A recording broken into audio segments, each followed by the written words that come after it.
Hey, I know it's been a while, and I actually have something I want to say and talk about that has really nothing to do with my business. But I think over the last couple of years, we've dealt with the big C, the big COVID, and I wanted to share my experience with it regarding long COVID, is what they call it, right? If you've heard of it, you know. And if you have it, you also know, because I totally have had it and I'm still healing through it. And what I want to talk about is what I have been engaging in as far as like different therapies, which actually one in particular I really want to talk about. My brain is so when it comes to like memory and attention because of long COVID and the mental fog and all of the horrible, horrible symptoms. But I do want to talk about what I've gone through and how much it has helped me get back to a sense of normalcy. I'm not completely 100% where I was before I got long COVID, but I'm definitely, like, this therapy I've been doing, it's only been like 2.5, maybe 3 months since I started, and it's going so well. Like, I need to tell as many people as possible, because I know so many people, or have had conversations with people who know people that have these long COVID symptoms, and people are saying that we're crazy when we're not crazy. It's awful. So I caught COVID last 2021, lost my taste, and even now my taste is not the same. Like, there's a lot of things I can't eat. It tastes very foul to have like garlic, peanut butter, coffee. Things really just took a dive into the trenches when I got exposed to COVID another time this past summer. I didn't have any of the external symptoms that are like sick symptoms. I didn't have any of those, but my brain literally just broke. I was having memory loss, like short-term memory, long-term memory, inability to have memory recall, incapable of paying attention for like literally any amount of time, could not focus on a single thing, and my brain was in consistent fog. And all of these symptoms are symptoms of long COVID. And I cannot express how absolutely awful that is, because I have symptoms of, my cat is here. Titi, come here. So my symptoms were, like I said, memory loss. Like, I couldn't remember locking the front door when I come home and my door is open. I couldn't remember what I ate for breakfast. I would be in the middle of doing something and I didn't know what I was doing. Like, what was I just doing? Like, really horrifying. Like, I've never realized how horrifying that would be until I actually lived it, and it is horrible. So of course, what do I do next? I go to my neurologist, a brain doctor, right? So I go to my brain doctor and she's like, you should go to your general practitioner. And I'm thinking, that's kind of strange, but okay. And then I go to my general practitioner and she's like, you should go to your neurologist. Okay. So based on those interactions and assumptions, like, none of them suggested blood tests, but the fact that my general doctor had nothing like to suggest to do, like not even a simple suggestion, just really concerned me, because, well, at the end of the day, I don't think anybody wants to touch anything to do with COVID, because nobody fucking knows anything. So I just started taking matters into my own hands. The therapy is called Neurofeedback, it has changed my life.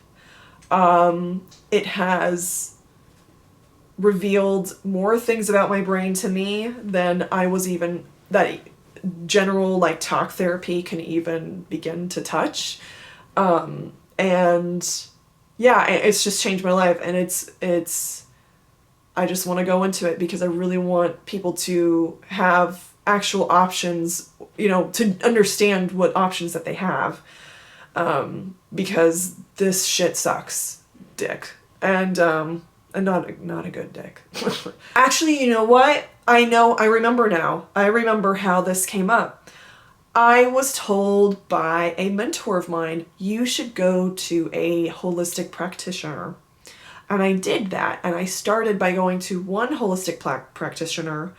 And then I found another one that wasn't an hour away from me, because the original one I was seeing, she was really far away. And then I found a holistic health center that's like literally 8 minutes from my house. And best experience from the get-go. I've got to say that going to a holistic doctor, you know, it's interesting when you go to a medical professional and they actually operate from a place of passion. Like, I go to the doctor, I've been going to the doctor for years, and where do they operate? I feel like they operate from a place of, this is a means to get my finances, met. Like, there's no heart in it for the doctors I've ever seen, including the doctor, my general practitioner. I'm just like, okay. So anyway, I decided to go to this general practitioner up the road from me, and then they mentioned, well, actually, they didn't even mention it. I just saw it on their website, and I was like, neurofeedback, huh. And, initially it was for issues with long COVID, so I was like, okay, well, maybe I'll just talk to the general doctor, and, I ended up actually talking to the neurofeedback specialist first, because I was like, well, is this brain problem? Is this something that can be fixed? And so I saw the specialist for the neurobiofeedback, which I will get into in a minute. And I was asking about long COVID and if it could help, and she basically was like, yes. And she has a teacher's brain, because that's her background. She used to be a teacher, and now she does this, and literally, she knows any and everything you need to know about the freaking brain. It is mind-blowing, since I've started working with her. So yeah, I've been seeing, I got my brain looked at by them at the end of July, and right now it's November 3rd or something. So yeah, it's the beginning of November now. So I definitely want to go into what neurofeedback is. It's a non-invasive, drug-free method of retraining the waves in your brain. It's retraining the electrical pulses which your brain cells, aka neurons, communicate each other with. Think of brain waves as a spectrum from fast to slow, right? So there's 4 different brain waves. So we got a brain wave that's called beta. And beta is like the fast Bart Simpson brainwave. That's what I think of it, because it starts with B, Bart Simpson's. And Bart Simpson is very extroverted and active and wild, right? And say your brainwaves in the area of the brain where sleep needs to be happening is having an overabundance of beta waves. What do you think that causes? That causes sleeplessness. So neurofeedback can help correct that, and you can produce more of the waves that are slower, like delta waves or theta waves, where you need to be sleeping, so you can get some sleep back. So that's kind of an example of what a piece of it is. Obviously, I'm not a specialist. I've been learning so much, it's insane. There's so much more to it than what I know. Neurofeedback trains your brain waves to fire correctly in each area of the brain, which can improve or eliminate many neurological issues. And I'm telling you, there's a ton of issues such as depression, anxiety, PTSD, which is all the things that I had, memory loss, ADD, autism, and other learning disabilities, addiction, anger issues, chronic stress, concussion, brain injuries, physical injuries, not just neurological, internal stuff that's been there for a hot minute, but physical injuries, insomnia, sleep disorders, memory loss, strokes. There's a list that goes on and on and on that this can freaking help you with. When you first go to get neurofeedback done, what they do is they put it's a cap on your head full of sensors, and they ask you to sit quiet looking at one thing for 6 minutes, completely still, and then you do it again but with your eyes closed for 6 minutes. And what it's doing is taking a map of your brain and what brain waves are going on, and it's just taking a snapshot of it with your eyes open and closed. And so you get a map of your brain, and then you get like a detailed summary of what it all means and what you're dealing with, and they correlate it to all of the things that you talk about to your doctor. Like if you're saying you've got memory problems and all of this stuff, like for me, I didn't realize attention was an issue because literally attention did not exist inside of me at all. I had no ability to hold a peanut-sized sense of attention, let alone a mustard seed. Like I didn't even realize that was my problem. But this brain mapping like helped me figure out or helped me understand that, oh my God, this is a attention issue. I'm still healing. I'm not 100% perfect yet. A little bit of attention is what it's called, right? How sessions work. So if you're curious to continue learning more, you go in, they attach grounding clips to your ears. They're attached to the machine, and they're supposed to keep you grounded so that the sensors can like properly sense you, because things like electricity, it's such a sensitive what's it called, instrument, the instrument that in the software that measures your brain. It's so sensitive, it can detect the electricity. So whenever they go do it, the lights are turned off whenever I'm doing it. So grounding on your ears, they put 2 sensors on your head depending on what area of the brain, parietal lobe, occipital lobe, temporal lobe.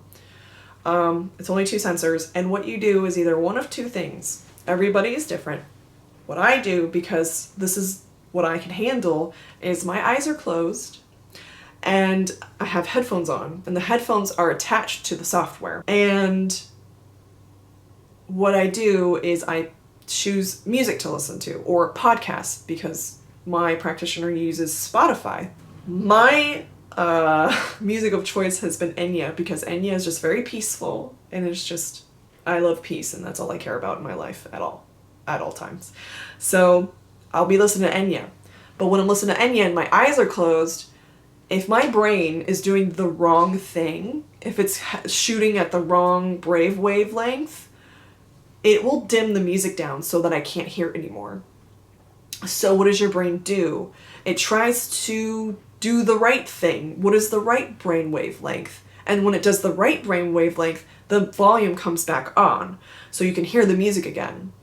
And it is not something that you consciously do as a patient. It is something your brain literally does by itself on its own. It is wild. It does it on its own.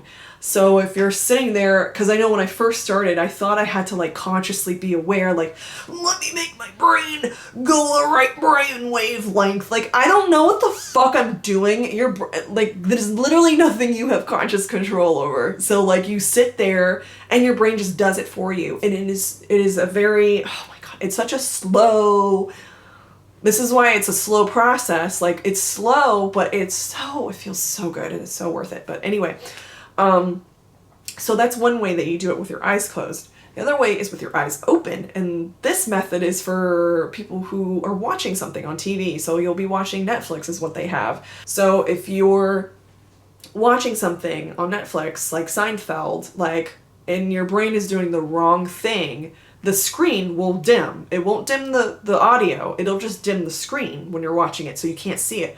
And then your brain's like, oh, what do I do to make the screen come back on? Oh, that's what I do. And then it comes back on. And when your brain does the correct brain wavelength that it's supposed to be doing.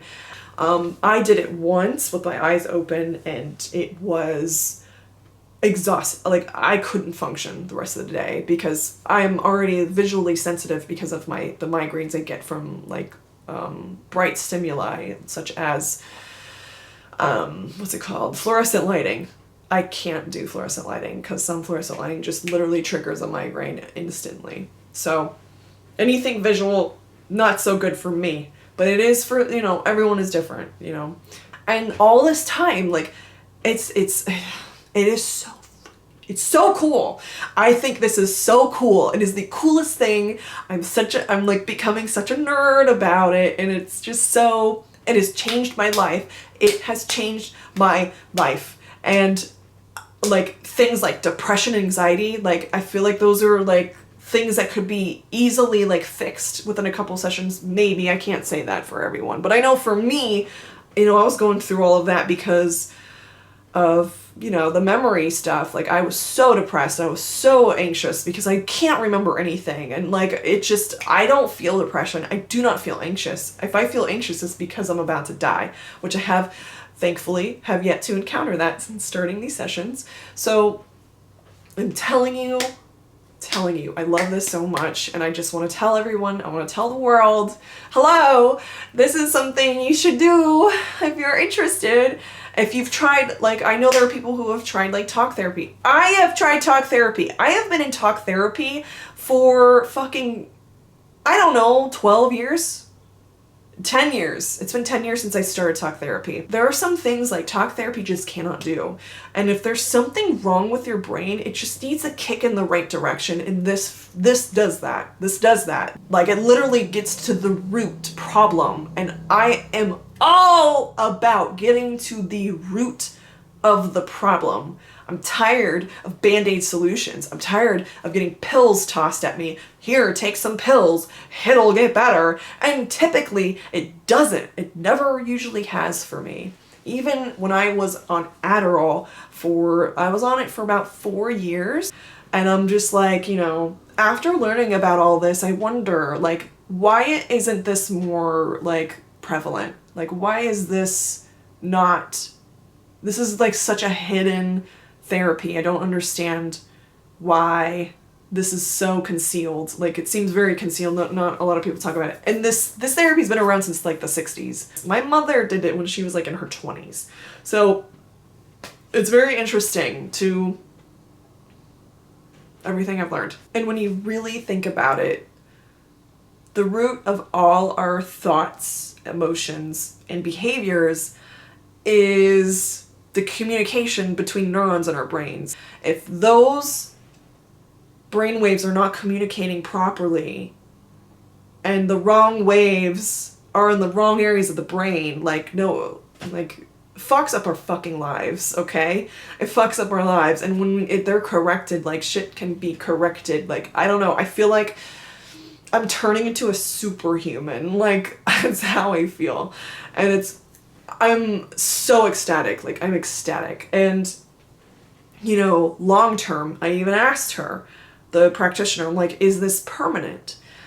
She says, it is permanent unless another trauma arises. So even if, like, a physical trauma or you go through something traumatic, if anything, I've learned that trauma, not just physical, but, like, emotional trauma, being witness to a traumatic event, like, all of that literally changes your brain. It literally changes your brain. And it's fucking fixable. It's fucking fixable. Like, I'm very convinced that this is fixable. As far as long COVID goes, in regards to long COVID, the area of the brain from my research that it affects is the area called the temporal lobe, which the temporal lobe, like, wraps around, like, at the top of your ears to the side, on the sides of your head. What is that lobe connected to? The temporal lobe is responsible for short-term memory, speech, musical rhythm, and some degree of smell recognition. Specifically, smell recognition. Your ability to be rhythmic, like, for me, so I'm gonna be completely honest, I don't dance anymore. Why? Because my rhythm is fucked. Is completely fucked. It has been fucked. It has been fucked. I went to a party recently and I couldn't dance. Like, I couldn't keep with the rhythm like I usually can, and I'm just, like, my heart is broken. So I haven't been able to dance. And I do want to talk about, so here is how my practitioner has been working as far as the COVID symptoms. So the temporal lobe is very close to a part of the brain called the amygdala.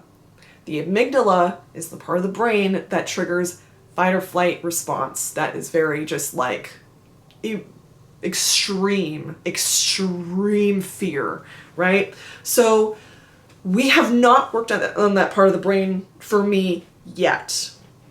There are 4 sections of the brain that we work on first before we get there. Why? Because you can't just dive into it because of how absolutely like triggering that part is. And what she told me is 20% of her clients that come in that work on the temporal lobe, it's not pretty. Like it's not fun, you know, for that, you know, patient to experience. So, you know, I'm about almost there, I think. I'm actually 4 sessions away from getting a remap of my brain to decide what direction we need to go. But we know for sure the temporal lobe is like the end goal. I have not touched that part of the brain yet. Like I said, I'm at the back of the brain, the occipital lobe, which is responsible for dreams, executive functioning. This has just been a very eye-opening, a very interesting experience to go through. All I know is my experience, because I'm like, I don't have the time to analyze data from everywhere and all of that. All I'm doing right now is just telling you my experience and what I've gone through. Maybe it'll help you and what you're going through. Maybe you have had the same things. And, you know, learning about the temporal lobe and how a lot of the symptoms of the temporal of long COVID are associated with the functions of the temporal lobe. It's just like a no freaking brainer. Like, this needs to be worked on. So yeah, I'm very, I'm optimistic because, my memory has definitely gotten better. My brain fog is gone. Like, that part is gone for me. Brain fog is gone. Memory part is still, it's like 50% back. And it's been like 3 months. Like, that's pretty rad. And it's helped other things. Like I said, like, there are things that I've found in my brain that literally would not have known otherwise. And this therapy is helping those issues too. And another issue I'm going to tell you about, it has been like almost like a light switch for me. Addiction. Because my addiction over the pandemic was totally sugar. And like, it was literally like all consuming. Like, I didn't know how to break this habit. But neurofeedback literally like turns the switch off for me. And it's been almost off. It's very dim. If people are interested, I will totally give you an update on when I do hit that part of the brain, to know how it goes. If it's intense, I'm really praying it's not, that I'm not part of the 20% of patients who like have a freak out. Here's another part I should talk about. It is very expensive. Some health insurances cover it, and mine does if it's medically necessary. What does that mean? From what I understand, it only covers like if it's for certain conditions. Luckily, I have one of those conditions, and I'm in the process of trying to get that approved so I can get it taken care of, because I have been paying fully out of pocket for all of this. It depends on who you go to and how much they charge. I get charged, it's $83 a session because I get it in a package, because if you buy in a package, you get it discounted. My practitioner, who she studied under, charges $150 a session. I miss dancing. I miss so many things. I miss functioning like a normal human being.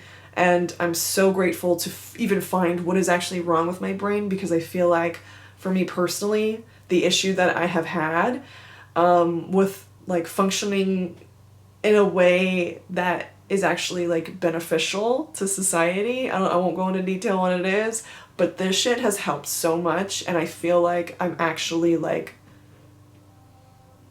I don't know, I just feel like I'm a functioning part of society in a way that I feel connected to it too, because I've been feeling so disconnected, not just because of COVID and all that, but that definitely put on a hurdle on top of that. So if you're want to talk to me about it more, drop a comment. If you know someone who might find this helpful, I would totally tell them about all of this. Just tell them biofeedback or just neurofeedback. But anyway, if you know someone, let them know, because this stuff is really good, and my camera's about to take a dump. So thanks for watching. I really hope this was helpful.